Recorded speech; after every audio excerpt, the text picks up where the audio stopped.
If you wake up in the morning and you immediately go to the news, you immediately go to social media, you immediately go to your emails, you're just allowing the cacophonous factors that prevail within the world today to eat your brain. We need a certain kind of nervous system to be able to endure these times, much less to be able to transform them.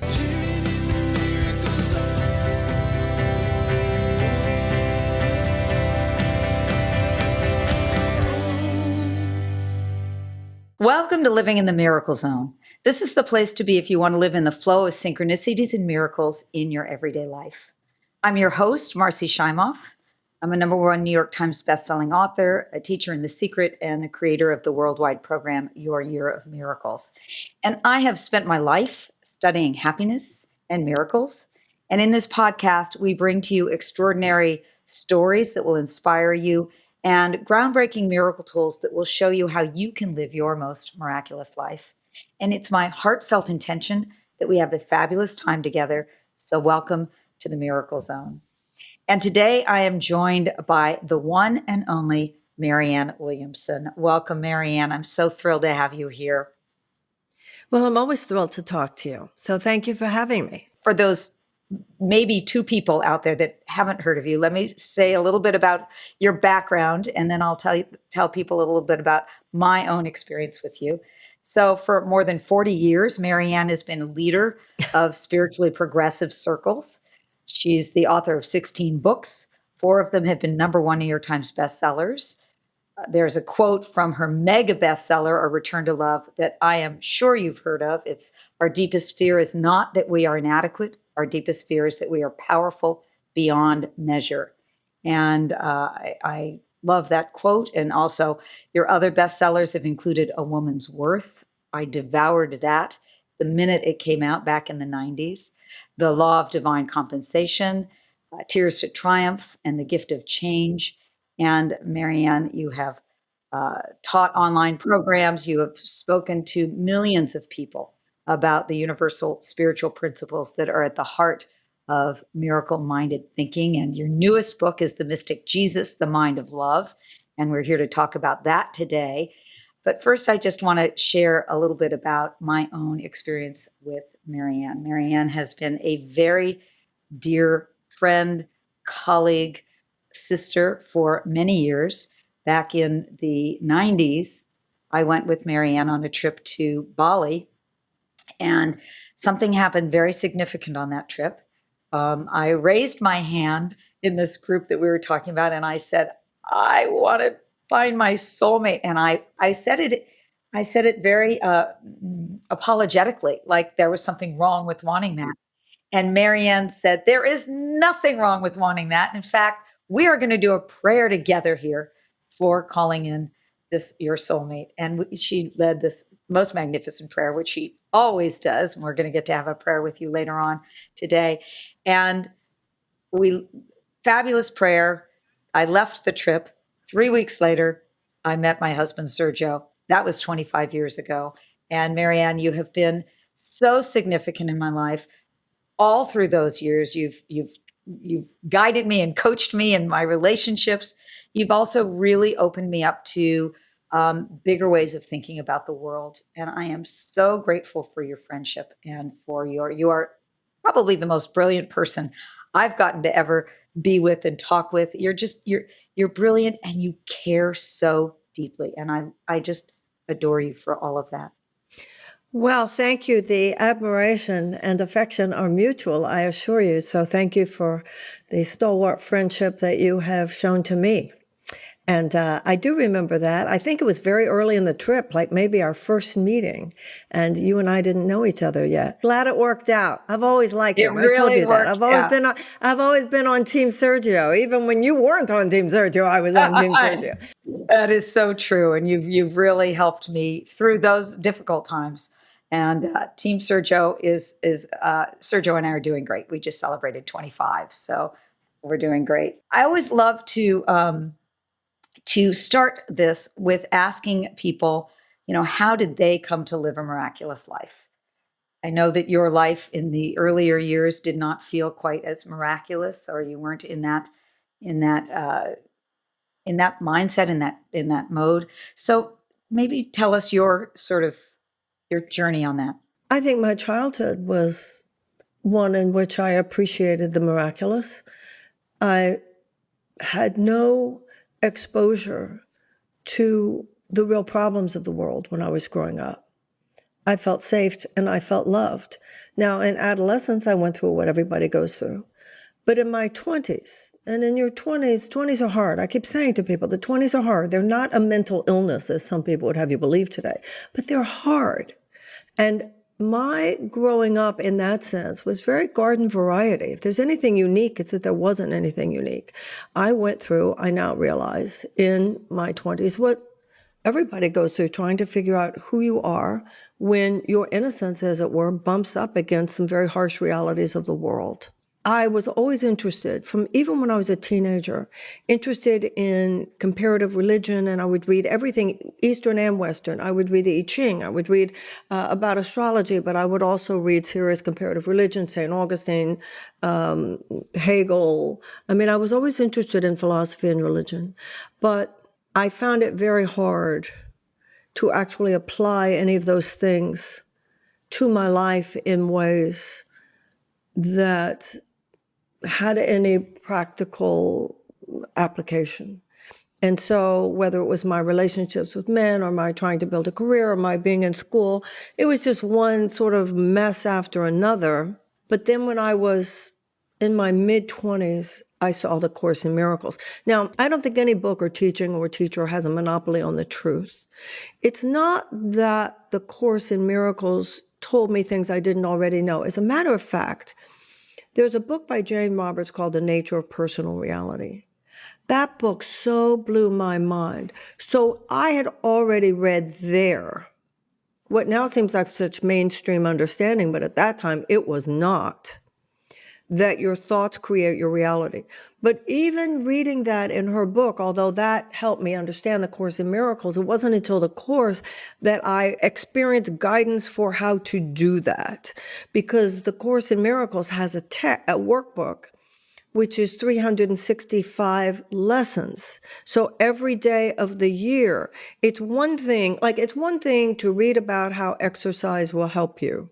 And to believe that. It's another thing to hire a trainer who really knows what to do at the gym. So A Course in Miracles became for me, and Jesus became for me, the Holy Spirit, whatever language you use for some of this, an internal guidance. Like in the workbook of the Course in Miracles, it says that the first half of the year is the dismantling of a thought system based on fear. And then the second half of the year is a thought system, constructing a thought system based on love. It's not 5 easy steps.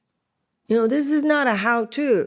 This is about pulling a thought system that has been with us, not just in our own lifetime, but for millennia, out by the roots, a thought system by which all of us are trained to see each other as separate from us, to think in terms of scarcity, attack, defense, fear. That stuff feels natural to us. So it's not easy to say, oh, okay, I won't be that way anymore. And then even when you are finished with that year, it's like physical exercise. You never get to stop. It's a constant training of our attitudinal muscles. So that's when I began to recognize what was necessary and to begin the journey of doing it. Listen, it's not like I'm an enlightened master today, but once your feet are firmly on the path, then you at least know what questions to ask. You know what choices are yours to make. You know what you're responsible for. You know how to get it right, whether or not you choose to get it right. And you know how to atone and make amends when you get it wrong and get back on the spiritual wagon. For those people that aren't familiar with what A Course in Miracles is, maybe you could just share just a very brief thing about what it is. A Course in Miracles is a set of books, 3 books. And it has been called a self-study program of spiritual psychotherapy. The Course in Miracles says that the real spiritual path and psychotherapy are the same thing. It's a healing of the mind, a transformation of the way we think. The Course itself calls it a psychological mind training. No doctrine, no dogma, no religion. It's a self-study psychological training in forgiveness, basically, in living a more loving, forgiving, conscious life, in which we are challenged. It's not that we challenge, it's that life challenges us in any given moment to show up more powerfully in a way that promotes the good, the true, the beautiful, and the holy. And yet, every situation also tempts us to fall back into default positions of fear and limitation, which the Course in Miracles calls the ego mind. It's a recognition that no thought is neutral. And I think that that's very important for the lives we're living right now, not just individually, but on the planet. There's no such thing as being neutral. Get over it, everybody. You are either contributing to the upliftment of what is going on, or you are actually complicit in energy that's moving down. And that's a very sobering realization, because I think especially for the spiritual crowd, there's been a sense we've justified some complacency with this kind of faux spiritual thing, like we don't go where it's toxic. And by our not going where it's toxic, toxicity only magnifies. So this is a very serious moment to take all this, to take ourselves seriously, and to take our journey seriously, and to take our world very seriously. Out of all of the spiritual principles that are, at the heart of miracle-minded thinking, what do you think are the most important for us to really embrace and practice? That the universe is intentional. That everything that happens in our lives, every circumstance, and every circumstance really is a relationship, every circumstance represents a lesson that is perfect for us at that moment. Every moment, we are making a choice. We are making it consciously, or we are making it unconsciously. Is my heart going to be open, or is my heart going to be closed? If my heart is open, I am activating the matrix of miracles by which one synapse leads to another synapse, which connects to another person, which then makes us exponentially grow, in which the universe knows exactly what it's doing, and paths of happiness and possibility emerge for all living things. However, in any moment that we close our hearts, any judgment, any withhold of possibility, any attack, any defense, we are deflecting the miracle. But as I said before, you're not just being neutral. You are either extending love or projecting fear. So the Course in Miracles says you achieve so little because you have undisciplined minds. And it says that all thought creates form on some level.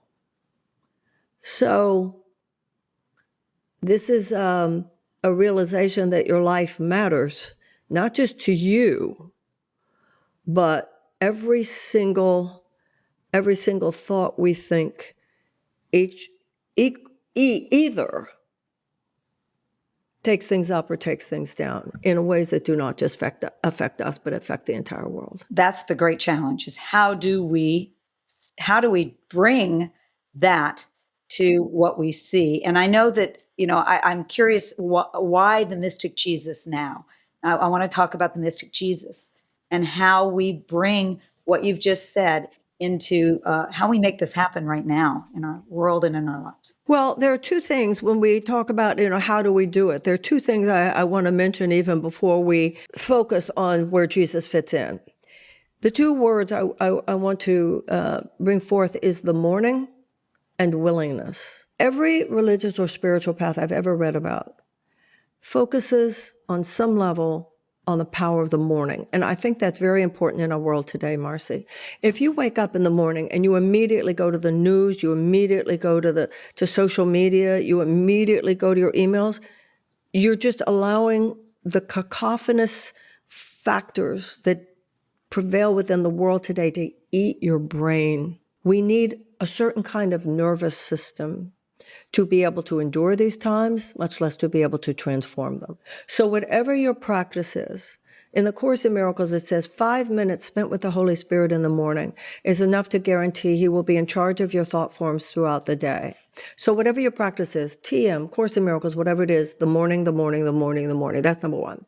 Number two, there's a line in the Course where it says you are not expected to be perfect, but you are expected to be honest. Your good intentions are not enough, but your willingness is everything. So you had a negative thought. So you had a judgmental thought. So you had an attack thought. So you had a defensive thought. That's okay. Just be honest and be willing to change the thinking. That's where Jesus comes in, because Jesus is one name for an internal guidance system that lives within all of us. It's what the Course calls a gentle bridge of perception. In that sense, he is an evolutionary elder brother. He has already actualized the divine potential that lives within all of us. He says in the Course, I don't have anything you don't have. I don't have anything else. I am in a state that is only potential in you. His mind has been completely purified of all non-loving thought. Having completely actualized loving, i.e. divine consciousness, he has been given by God the authorization, should you and I request it. Now, if we don't request it, it would be a violation of our free will. But should you request it, you can say, in this moment, I know that love would produce a miracle. However, the trigger is too big, the wound is too deep, the betrayal was too massive. I can't do it. I need help. But I am willing. I am willing to forgive these people. I'm willing to understand that only love is real. I am willing to know that we are all love and that sometimes we all get confused and so we don't know how to express our love and get our needs met. And other people make mistakes and I've made mistakes too. I'm willing to get all that. I get it intellectually that my life would completely open up, but it's too big for me in this moment. But I am willing. And the Course in Miracles says the Holy Spirit responds fully to your slightest invitation. So Jesus is the Course in Miracles says, in any language, that word reminds the mind. You know, it's an interesting word, to be reminded. Reminded. Or like the word recognize, to recognize. To look at it a different way. Think about this differently. He is a portal that actually what the Course in Miracles says about the miracle is that it is a divine intercession from a thought system beyond our own. You know, in the Vatican, that famous picture, the hand of God and the hand of man, the Course in Miracles says you can't get totally there yourself, but you can come close enough that God will lift you and take you the entire way. And Jesus is a way to get just close enough. It doesn't take you beyond all ego thinking, except in the instant. But it's to say, I get how important this is. I get that this is a choice that will determine the rest of my life. I get that this is something that affects the entire world. But I'm stuck. We're all stuck. We have habit patterns. You know, it's just like going, once again, the image of going to the gym. You know, you have to work those muscles. I think of him as this kind of like, think of yourself in the gym and he's your trainer, except that your attitudinal muscles. And just like when you go to the gym, you're doing repeated, accumulated repetitions of anti-gravity, right? So, you know, if I go like that, it's one thing. If I don't go like that, if I don't lift weights, what's going to happen? Physical gravity is going to bring me down and I'm going to have all kinds of stuff there, okay? Same with emotional and psychological gravity. After a certain age, if you don't work those muscles holding them up, they're headed down. Same with your mind. If you don't work on positivity at a time like this, cynicism will overtake you, negativity will overtake you, bitterness will overtake you, and you will become, your muscles will constrict, and you'll live a kind of pathetic life. You want that because you can't. This is all about cause and effect. It's not subjective, it's objective. So Jesus is one way. The Course in Miracles says he's not the only, but he is one way to say, I want to have a guide. He says in the Course, there's this beautiful part where he says, when you are in a place where you are confused and you don't know how to move forward, reach out for my hand as would a child for an elder brother, and I will take you across those rocks. And then he says, it's an amazing line. He says, I assure you, this is no idle fantasy. And you know what? It's also like physical exercise. It's like AA. It's like anything else. If you do it it works. If you don't do it, it doesn't work. And we all know in our lives, it's not, he says in the Course, my way is not difficult, but it's different. And that's the thing, Marci. Truth is simple, but life is complicated. Truth is easy enough to understand the principles. It's living all this that's hard. So it's like you can say, all right, you just need to be loving, you need to be forgiving, you need to extend your perception beyond what somebody did or said, to remember the truth of their innocence, and that will free you from the effects of their mistakes. Okay, I get it. We've all read the same books. We've all listened to the same tapes. The issue is when you're actually in that place. So what's difficult is not applying it. What's difficult is getting over our resistance to applying it. That's how big the ego is, because the ego, to the fear-based mind, its peak experience is our pain and suffering. So the Course in Miracles says you can have a grievance or you can have a miracle. You can't have both. And yet I ask myself, why am I holding on to this grievance? And then that's where that line, often attributed to Rumi, often attributed to Dr. Phil, but it's from the Course in Miracles. Do you prefer to be right or to be happy? And you really begin to understand there's a force within us that really doesn't want to go for the happiness. It wants to go for the revenge more than it wants to go for the happiness. So this stuff's deep. Our resistance is strong. I mean, the ego, it's at stake, So what do we do in the face of seeing, I don't want to let go of this? Is that where you're saying Jesus comes in to help? A willingness? That willingness is the issue. He says your good intentions are not enough. Your willingness is everything. I'll tell you one that I think you'll appreciate. Happened for me the other day. This one person that forgiving has not been easy for me. I was scrolling the other day and I had just been thinking about that situation, and up comes a video of Wayne Dyer with Nick, what's Nick's last name? The tapping guy? Nick Ortner. Yeah. It's Nick Ortner and Wayne Dyer. Nick putting Wayne through this forgiveness thing. I'm willing to forgive. And then I don't want to, but I'm going to. I don't want to, but I'm going to. I thought, wow, that's perfect. It is willingness.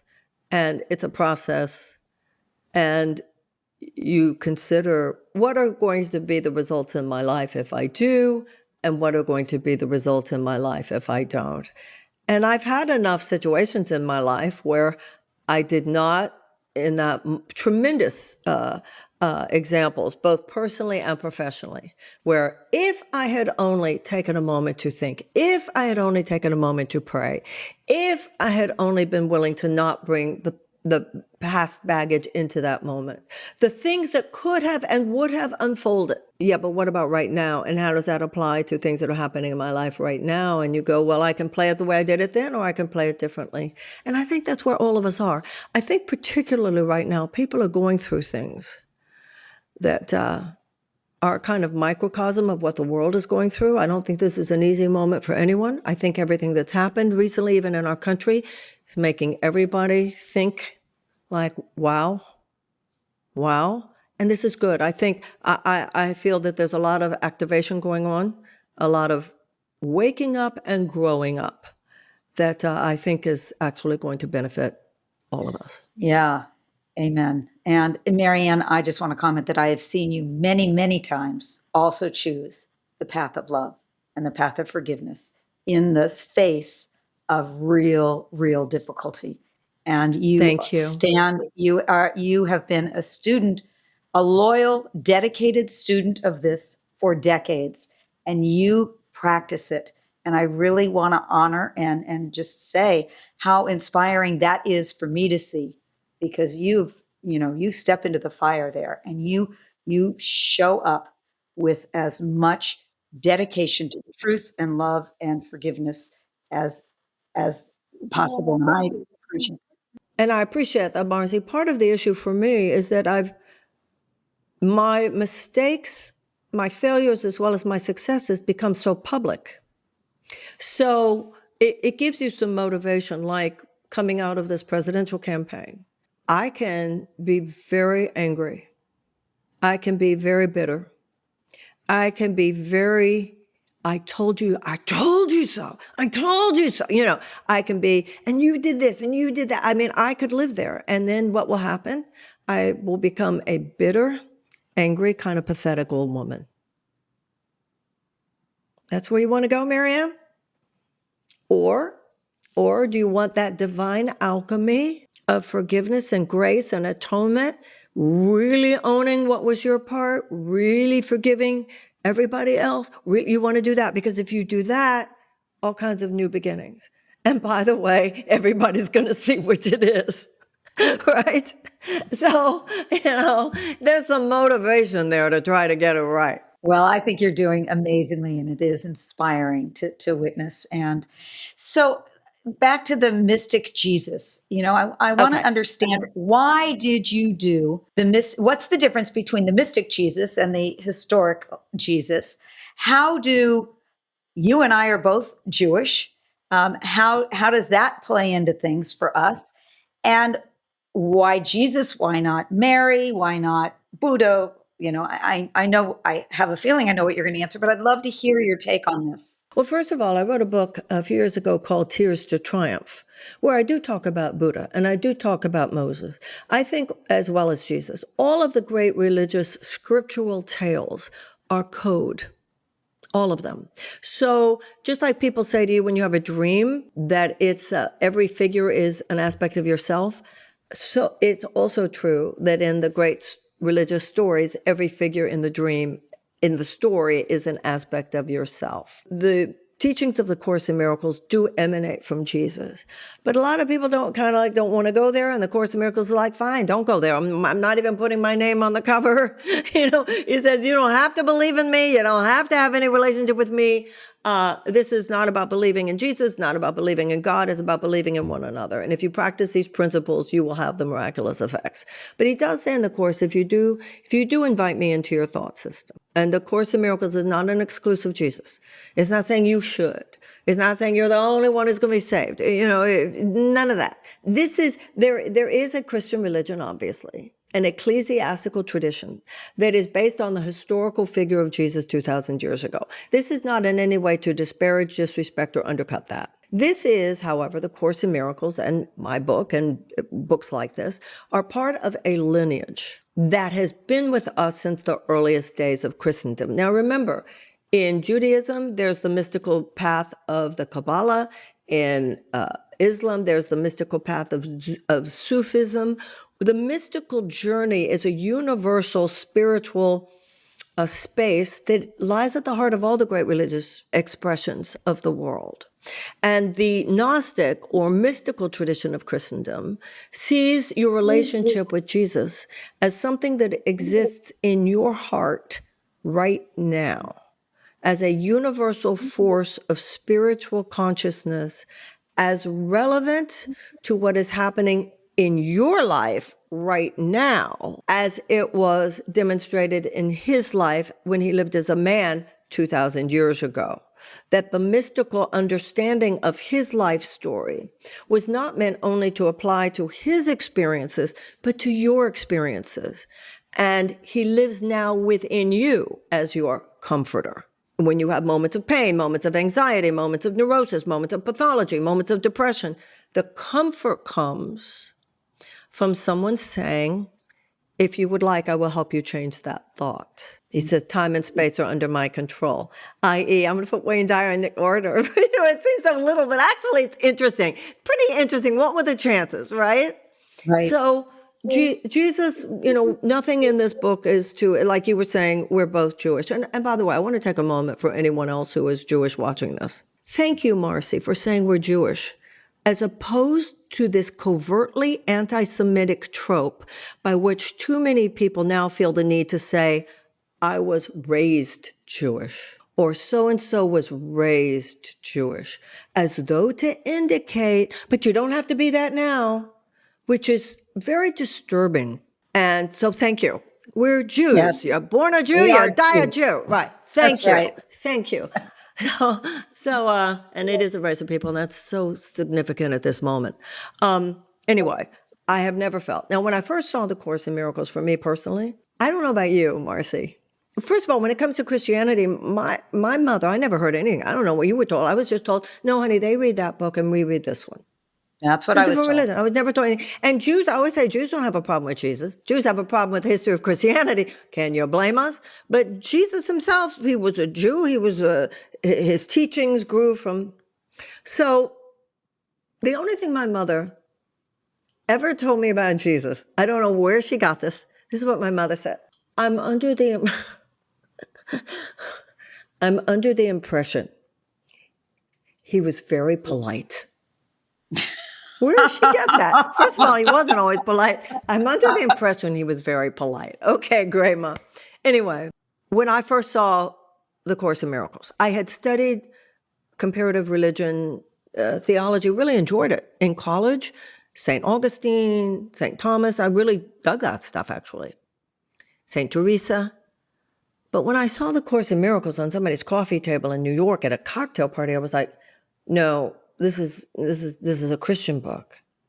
I saw it again a year later, and then it's like, oh, I get it. Nobody's asking me to convert my religion. These traditional Christian terms are used in decidedly non-traditional psychotherapeutic ways. Just like you read a book about Buddhism or you read a book about Hinduism. You know, the beauty of all the search for truth is that there's one truth spoken in many different ways. You go, oh yeah, I saw that in a Buddhist book. Oh yeah, I saw that in an AA and the big book. I saw that principle. And these days, so many of these principles are also described in secular, philosophical, depending on who you are and where you best fit in. The ones we've spoken of so far, Jesus, Buddha, Moses, are the masculine principles. And now there's a lot being spoken about the feminine principle. Many people with the Mother Mary Magdalene, and other. I'd love for you to speak about the difference and where they come together of this masculine principle and the feminine principle. I think Jesus, although in his incarnation on the earth lived as a man, in terms of the spiritual principle, I don't think it's a masculine principle. The Christ is that which is mothered by our humanness, i.e. Mary, impregnated by God. So the Christ in you is neither male nor female. You are fathered by the yang and mothered by the yin, the total person. And that's why in this book, beginning with Mary, for the Catholics, Mary is a very, very important part. I think it's interesting that when, they have a Protestant Reformation, their idea of reforming things was getting rid of the woman. Hello. But I'm not a Catholic or a Protestant, so I don't have to enter into that conversation, but it's interesting, isn't it? Mary is the human heart awakened in her slumber. We've been in a state of slumber. The Course in Miracles says that in the Bible, it says that Adam fell asleep. And nowhere does it say that he woke up, that there has not been a massive awakening, but it's time to initiate one. Mary, all of us, awakened in the middle of the night, go up on the roof. That means go into mindfulness, go into meditation, go into prayer, go into that place above the cacophony of the world where you can hear the small, still voice for God, which is in both Christianity and in Judaism. What you hear is an angel. She goes up to the roof and an angel visits her. The Course in Miracles calls angels the thoughts of God. The angel that comes to you in those moments is called Gabriel. Gabriel says to her, you are going to give birth to a son. That's the part of us that's heard, you know what? You're going to be better. You are going to totally evolve. You're going to totally transform. You're going to become a you 2.0. And it's not going to be an easy pregnancy. And the divine masculine, i.e. Joseph, is going to protect you and navigate with the world and go out of town when it's not safe to be here, etc. And the divine feminine of Mary and the divine masculine of Jesus together are going to create a safe space. And then the intellect is going to say no room, but it won't matter because God is going to provide a manger. And the kind of people who will love you through this are going to be present for this. And you are going to give birth to a new self. And you will have a ministry and your new self will go out there. And from the beginning, Herod, the ego mind's going to be out to kill you and to destroy all this and to attack all this and to invalidate all this. And his sons, being all the other people, are going to be talking shit about you. And you're still going to have your ministry and you're going to go out there. And then the world, both those forces within yourself and within others are going to try to destroy that beautiful thing you are trying to do. And they will even succeed to a certain extent. And then you'll have to go grieve in the tomb, and it's going to take at least 3 days, but symbolically 3 days. And you will be in the tomb, and you will process, and you will grieve, and you will atone, and you will forgive, and you will go through all of that. And then when they come, the feminine aspect of yourself and others comes to retrieve and to say, we want the body, the angels will say, she's not even there. And what does that mean? That Jesus wasn't even there when they said he's not there, he's risen? You won't even be the same person. Mm-hmm. You won't even, his molecular structure completely shifted to a higher place. And that's what resurrection is. You return to the right mind. The Course in Miracles says a return to sanity. And that's what's happening on the planet. We have reached a point in evolution where the collective behavioral patterns of the human race are no longer well adapted for human survival. And anytime that happens in the life of a species, either the species evolves in another direction or it goes extinct. The Secretary General of the United Nations says we are on an unsustainable path. Now, when we were kids, we were taught that a mutation in those species that evolve, a mutation occurs. Some member of the species that demonstrates another kind of behavior. And then if a critical mass of the members of the species follow that way, then the whole thing evolves in another direction. And to me, that's what Jesus is. That's what Buddha is. That's what Moses, that's what all the great religious figures, they are saying a better way. The Course in Miracles says salvation. And this is an example of a traditional term where the psychotherapeutic meaning is the only thing to be saved from is our own fear, our own belief and attachment to guilt, our attachment to attack, our addiction to defense, our addiction to the wheel of suffering. The only thing to be saved from is that. You know, Buddha was born about 500 years before Jesus. And he said, action, reaction. And then Jesus says, yes, but in a moment of grace, all that karma is burned and you can start over. So that to me is who they are. And the Course says salvation begins when you consider the possibility there might be a better way. And that's what we're all doing. When you talk about being miracle-minded, it's not just for ourselves. It's when we demonstrate a different way, a better way. We lift up the people around us. The Course in Miracles says every thought you think takes everyone around you straight to heaven or straight to hell. And those aren't conditions after we die. It means happiness or anxiety very quickly after you think the thought. And now, clearly, to me, now are the times we were born for this.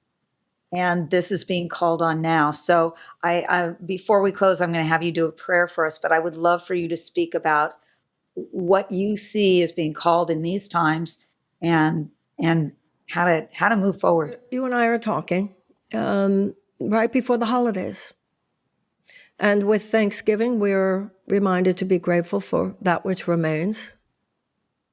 And with Christmas, the metaphysical, the mystical meaning of Christmas is not just the birth of Jesus 2,000 years ago, but his birth into the world anytime we are willing to express a greater love.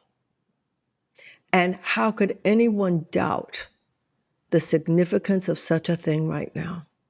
So I've often said, let's have mindful rather than mindless holidays. Let this be less about consumerism and the externals and all that. And let's really allow ourselves to consider what it means that our hearts can be the manger. Not in your intellect. It's not born up there, it's born here. Not born in the fancy place. It's born right here. And to open up and to say, I am willing to be the angel of my better nature. Remember, whether you're talking about Jesus or Abraham Lincoln, they were talking before Freud was born. So when Jesus said, my kingdom is not of this world, there wasn't a conversation about the psyche yet. My kingdom is not of this world means it's inside your mind. And in moments, he says, conform not to the patterns of the world. May your mind be renewed. That's what's going on right now. And prayer, when you say a prayer is the medium of that miracle. Sometimes I'll say, did you pray about something? And people will say to me, oh yeah, I know it's in God's hands. I said, I didn't ask you if it was in God's hands. Everything in God's hands. I'm asking you, did you pray for it? Because if it's still left in God's hands and we're not willing to change, it could be thousands of years before we get this. We're going to get it. We're Yeah. going to learn through pain, and we're going to learn through wisdom, but we're going to get it. The issue is, particularly given the urgency of our historical circumstances, let's get it now. Let's get it now. Let's get it Let's now. get So, it now. Marianne, would you do a prayer for all of us? I'd be glad to. Wonderful. Dear God, thank you for bringing us together in this space of listening. May all our hearts be opened and our minds be illumined. We send our love to one another. We give gratitude for all the good that is in our lives. We pray to be the people that you need us to be, to do the things you would have us do, that love might save this precious world. And so it is. Together, we all say, amen. Amen. Marianne, thank you. Exquisite and I love powerful. you. And all of everybody coming together in this energy is just, it magnifies it. So thank you so much. Every time I speak to you, I hang on every word, and I feel opened up. I feel inspired, and I understand more, and my heart is I feel more love. And so I really thank you for that. And I want everybody to know that I think the Mystic Jesus is a fabulous gift for the holidays. Mystic Jesus, the mind of love. I also know that, Marianne, starting on January 1st, you will be reading the text of A Course in Miracles. I've done that with you many, many years in a row, and that's a powerful thing. So I encourage everybody to check that out. And you can also find anything else out about Marianne and her work at marianne.com. And Marianne, before we close, is there any last minute word that you want to share with us?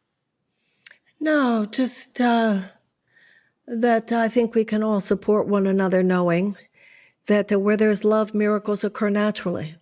So for those who might feel like, oh, we're in trouble in the world today, know that when enough of us share our love, the miracles we need will happen. I believe that. Thank you. Thank you. And I will also add to that a quote. I always like to end with a quote. And this is a quote from the Mystic Jesus that says, our purpose on earth is to help heal the world. And every encounter, every effort, either large or small, can be part of that healing. So may that healing be happening and happening quickly here. So I want to thank you, Marianne, and I want to thank everyone for listening here today. I hope that you're feeling inspired and uplifted and more in the Miracle Zone after our time together. Please share this Miracle Zone love with your friends and your family. You can also go take our free 2-minute quiz to find out what your miracle superpower is. You can go to miraclezonequiz.com. And remember that your life of miracles is waiting for you. It's your birthright.